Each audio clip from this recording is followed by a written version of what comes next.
Welcome inside the studio here at Woodbine Racetrack. I'm Jason Portwando. This is the latest installment of the Queen's Plate DRF Watch. Last weekend, huge one with 5 stakes on Saturday. A couple of key events for the 3-year-olds as we continue that march towards the second Saturday in the month of September. I'm pretty sure there was some movement inside the top 10. With more on this, here is DRF.com's Ron Gerking.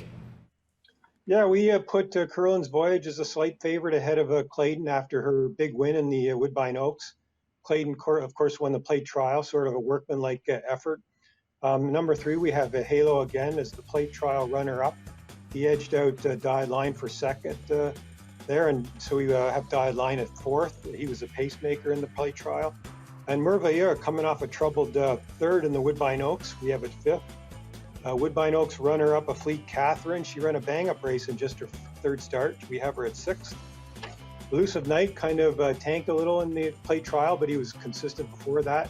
And we have him at 7. And then 8, 9, and 10 are the same as last week. Ollie My Boy, Cumsey's War, and Mighty Heart.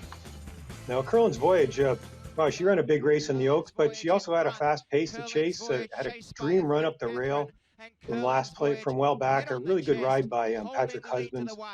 So I think she kind of hit the front and idled a bit at the end, and maybe that kind of helped Fleet Catherine close the gap a bit on her. Clayton never switched leads in the stretch after looking like he was going to blow by the leaders at the top of the stretch. I think, Kevin Tart said after there's a few adjustments to be made with him, and I think maybe he could be a little sharper in the plate. And I expect Halo again to come back from Kentucky after finishing second in the trial. I think he'll be back. And Dotted Line looks like he's progressed with every start this year. I think he's going to be, he could be a factor in the plate. A lot of people like Merveilleux off her troubled trip in the Oaks. She got stopped a couple times, and she galloped out good. I think she's going to like the mile and a quarter. So those are our top 5, the real the meat of this this top 10 list. And going forward, I think we'll have to check out their subsequent works and go from there.